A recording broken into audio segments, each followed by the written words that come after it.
What's up, ladies and gentlemen? Welcome back to another solo leveling Arise video. Alright guys, a lot of you have been asking about this, so I want to talk about two different things. A quick note about the brand new artifacts. Many of you have been asking about me making those for you, like the brand new artifact tier list. I will do that, but I gotta do some testing first. So I am on my pay to win account right now because we're gonna be covering MIREI and discussing how good she is, the best setup for her, how she functions, what you want to do, etc. Right? So very straightforward. And this unit here is probably the first, if not very close to first best DPS in the game, tying or beating out Alicia by a little bit. Okay, so we're going to talk about everything she is, everything she does, the best ways to use her, etc. Right? So let's go jump into actual gameplay, or not gameplay. So look at the character first. I will say a few things. I do think she's a little bit bugged, just so everyone is aware. And why I say this is if you have a A1 version of her, which doesn't give you power gauge, but an A2 or A3 weapon, for some odd reason, she starts off with 100 power gauge. Some people have shown me screenshots. I don't have on my free-to-play the A2 weapon yet, so I can't claim this, but I've seen a lot of people show me their setups, and I do think it's bugged because the weapon itself is not supposed to give you 100% power gauge, and A1 does not give you any power gauge at all, and they were showing me with her alone. So I'll show you guys here, A1, right, doesn't show any power gauge increase whatsoever. Not sure what's going on. So I do think she's bugged. And also, apparently she gets a lot of MP back when she goes from normal mode to ultimate mode. Again, must be amplifying everything. So we'll talk more about that as we go through, okay? So let's talk about artifacts first. She is a full frontal DPS assassin, right? So AP's curse set is going to work really well for her. Her main stats are going to be attack, crit damage, and MP. Okay, MP, whether it's MP reduction or additional MP, doesn't matter. Nonetheless, she's gonna have the need for this one way or another. Okay, so you want to build her with as much attack and as much crit rate and crit damage as you possibly can. So you guys can see here, this is a level 82, 93% precision. We got ourselves 195k, 43% crit rate. I want to get that to 50%. Obviously, that's gonna matter a lot more. So we're gonna look for a piece of gear here eventually that gives us the extra crit rate we need to push her to that extra limit to get her to the additional 5% extra. There's a crit rate right there. We obviously want to have a little bit more, like defense penetration on this is good, you know, etc. So like this piece here is perfect for her. Let's go ahead and enhance this. We'll equip this right now and go ahead and enhance it, hopefully getting her crit to the max level that we need. And then the other pieces here that are going to work really well for her, and I'm going to give you different combinations. Okay, the first combination here is going to be 2-piece curse, 2-piece toughness to give that extra crit bonus, and then you're going to want the 2-piece or a 4-piece expert. Okay, that set is going to work immensely well for her. I'm going to do some theory crafting as well, okay? Because not all of this is going to be 100% bang on. That I know for sure will work really well. You can also take away toughness and put in armed if you want as well. That will push the damage you do by another extra 8% attack, which will give you even more damage, right? So that's another bonus right there you can add on to it. Where I think she's going to really thrive, to be honest, with the new sets, there's two different sets that may work really well for her, okay? And I'll show you guys the sets very shortly. Let me just quickly double check something. Yeah, we don't have any more crit damage ones. That's fine. So we'll stick with that. So there you guys go. This will put her now at crit level 50%, exactly where she needs to be, all right? So that will maximize her damage even further. Her actual other artifacts that can be used, I'm going to go to the artifact sets here. Let me see if I have any of them. Is going to be this new one, which is right over, let me just double check to see if I have them. These are all going to be legendaries.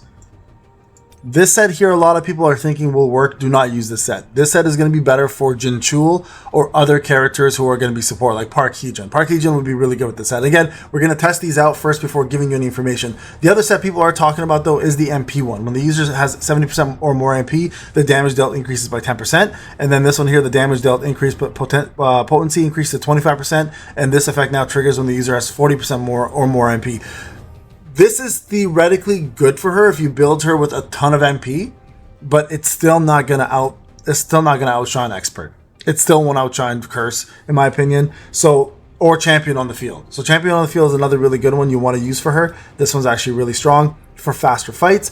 This is still going to be the best one in my opinion for her. And then of course, like I said, the Curse set. Okay, so those are going to be the best ones. That new set I think is going to be better off for some other unit that recovers MP and can do less damage and requires more damage. But for her who eats MP up so quickly, I wouldn't recommend it. But again, that's why I got to test, right? So we're gonna build that setup. We're gonna test with her and see where the damage comes from. I'll give you guys some numbers with that. All right. So right now the 2, 2, and 4. So 2 curse, 2 toughness, or 2 armed, and 4 expert is probably my favorite set. If not, it's the full piece 8 set here.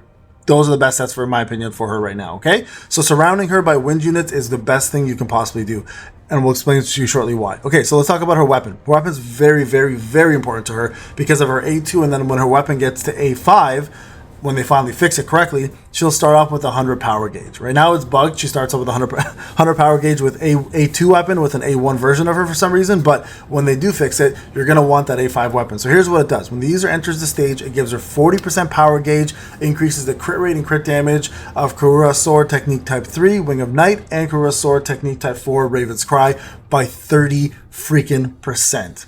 Insane. You can get her to 100% very, very easily. Also, if you get her obviously to A10 like we have it here, increases the user's attack, defense, and HP by 15%. This weapon, even though it's called Bunny Bun Bun, is absolutely broken. So damn strong. So definitely focus on getting this as far as you possibly can. If you plan to main her, it's going to take her very, very far. Okay, let's talk about her skills. So her main skills you want to level up here are going to be the following. You want to definitely get her both skills here up, the Wings of Night and the Raven's Cry. Focus on the Raven's Cry. It does more damage, I find personally, but this one is multi-hitting too, right? So because this is a single hit damage, it does the full amount here in one shot, while this one actually requires to do all the moves first, but this also does charge her power gauge. So try to get both of them up as fast as you can. This one here is going to be a little better because you do want to get that gauge up after she loses it anyways, even if you have 100%. The core hit is very strong as well too, so all of it's going to be wind elemental damage. Her actual support is decent because it does so much freaking percentage, although it has no utility. And this is what I was coming to picking Cha over her because of utility purposes, but her damage does insane amounts. If we compare to Cha's skills, right? Look, 1,242 versus 3 times the amount on the QTE, right? So it's a very, very big difference right there. Look at that. But with this, you get branded and unrecoverable. So that's where Cha kind of took over for most players because you need those buffs to help out versus this just being raw damage.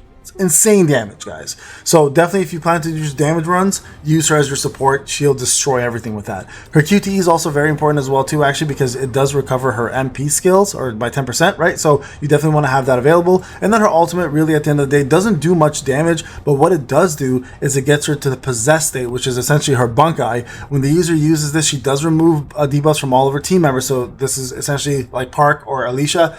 Essentially can remove her for that. And then when the user tags out, they also have 10% of their MP, they have 10% or less MP, it removes the possess effect. So if you do take her out and she has lower MP, she loses it either way, right? So here's what Possess does. Resets the cooldown of all of her skills, and then it amplifies all of her skills, okay? So it amplifies, grants her super armor, deals additional damage proportional to 20% for each attack, and then consumes 3% of her max MP every single time. So very, very important to note that, okay? This is one of the most powerful ultimates in the game, period. Insanely strong. All right, now let's talk about her actual advancement. So when the user has 66% or more of their maximum MP, it applies the Karura's Darkness, which increases the user's attack by 4% for every additional 150 MP up to 40%. Okay, so she can get insane amount of damage here. So it also, Karura's Darkness essentially increases all of this attacks by 30%. So A0, still super strong. A1 and A2 and A3 is where it gets interesting. A1, while possessed, the effect is activated, the user's crit and crit damage increases by 20%. So again, easily push her to the 100% mark with the weapon. When the user's Karura's Sword Technique Wings of Night, while possessed, is in effect, increases the user's attack and critical hit rate by 12%, stacking up to 2 times. Again, you can keep her at 100% crit rate at all times. It's insane. Remember, in the red penalty, this matters because this does not get affected. These skills are not affected by the red penalty. The red penalty only affects the stats, right? So you're going to be way above where you need to be with all of these skills, making her extremely, extremely powerful. All right, A2, this is what I was referring to. This is when she's supposed to be able to hit 100% with an A5 weapon and this A2. This A2 is very important because it gets you closer to the possessed state, which gets you closer to destroying opponents with your ultimate. So A2 is a very good spot for free-to-play to stop, but A3 is the actual sweet spot. When the user uses basic attack or core attack, it charges their MP and the power gauge by 1% and also decreasing the cooldown of both of their skills by 2 seconds when you're in the possessed state. So this here is where most free-to-play want to push her, and she's worth it. That's right, Cover Girl, or is it Pantene Pro V? Whatever commercial says she's worth it. I don't know. You know what I'm talking about, though, right? So definitely get her here if you possibly can. I know it's hard for free to play, and it doesn't mean get her here now. It also means get her here in the future, right? Put her on your wish list or the custom list, and pull for her there later on if you want to. But this is where people should be aiming for. A4 is insane. Increases MIREI's win damage by 10% for every win member on the team, stacking up to 3 times clearly. So having Wu, for example, which you 100% want to use with her, and having, I don't know, Dongsu or Park Heejin, or, you know, in the future if another win unit comes out, even maximizing this. Just remember, win damage only applies to opponents who are weak against wind. This is useless against non-elemental opponents that don't have a weakness. Keep that in mind. Most A4s work like this. But actually, most A4s give some sort of a cooldown on weapons, but yeah, for units, it's mostly increasing their elemental damage, which again, it's usually A2 or A4. It only applies to when it matters, when there's elemental weakness. Unlike Yusu Yun, who can make fire elemental weakness, she can't do that, right? And then finally, A5, which is the most broken state you can possibly have her in. While possessed, the user gains the Raven Confession, increases the damage of all these skills by 80%. Do I need to say more? Right? So how do you use this character? So let's just show you guys real quick. Okay, I'm going to go into one of these battles. Let me just quickly claim this. I'm going to go into one of these battles with you, and we're going to test one of these fights out. Okay, so we're going to go ahead, and I think I should be able to buy a key here. Let me just go to the shop real quick. Shop. Where are we at? Exchange shop, mana crystals. There we go. Let's get an encore one. We get 2. All right, so let me show you guys what I'm talking about. All right. So let's go into one of these fights. Let's go to Encore Missions. Tier 10 Golem. Tier 10, perfect. Let's go here to... So you know what? I'll do Tier 9 just because we kind of need to get the 3 stars. Okay, so we're going to bring in Wu. We're going to bring in Borali for that extra damage debuff. And we're going to bring in MIREI. Okay, there you guys go. Setup right there, 684. Okay, watch this. So, first thing you always want to do with her, start off with an ultimate.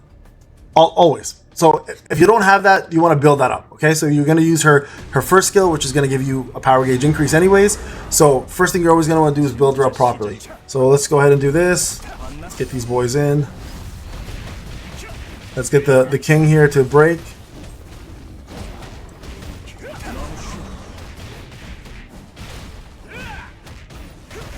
Alright, we're breaking almost here. There we go, there's the break. Alright, bring in Borali. And we're going to take her out super fast. We're just going to throw in a couple dark things here. We bring her in only for one reason only, and that's the charmed effect right there. And then this is what I'm referring to. Start off with the ultimate. Watch this. Look at that, right away. Insane damage. Start off with all your attacks. So first thing you want to do is start off with the single target attack. So skill 2. This here will give you more power gauge. Remember that, okay? So let's get this part done. He's gonna come down shortly. There it is. You guys can see her MP is being reduced fairly quickly, right? So it's important to get her in and out once in a while just to build that. Now that it's gone, take her out. Take her out, and then bring her back in when you need to. Try to do that because you want her MP to be recovered as much as possible, okay? So here, we're going to bring in Borali again. And then we're going to bring in MIREI. She should have her ultimate almost up. There it is. You guys can see that second skill essentially gave me what I needed to get it back up. Cast it again. We're going to go with the second skill, first skill. And it's just insane amount of damage at this point. That's all it takes. That's all it takes. Now, this is an A10 MIREI, okay? If I show you guys the same method with my free-to-play, it's no different. You essentially want to do the first skill to maximize the amount of damage you do. Okay, so let's see what we got here. Let me go back here. Okay, so you do the first skill to maximize as much as, sorry, not maximize. You do, if you don't have your power gauge immediately, you do the first skill to build the power gauge. If you have the power gauge, you do the second skill, okay? So what I'm referring to when I say second skill is this, right here. All right, so let's go back to her for a second. Skills. Right, if you don't have the power gauge instantly to build up, you do this skill here because again, it increases your power gauge by 15%. You start off with this skill. If you do have the power gauge already and you're maxed out and you do your ultimate, you start off with this skill. So go with this one first, then you move on to this one next, okay? And then you do the core damage and you rinse and repeat until you're done from MP. And then when you swap her out, swap her back in, she'll get more MP from there, right? So you always want to QT here or back in because you want that MP to recovery. And then if you don't have a power gauge, again, start with this, get your power gauge up, cast your ultimate, do this, right? You just rotate between them. Very straightforward rotation.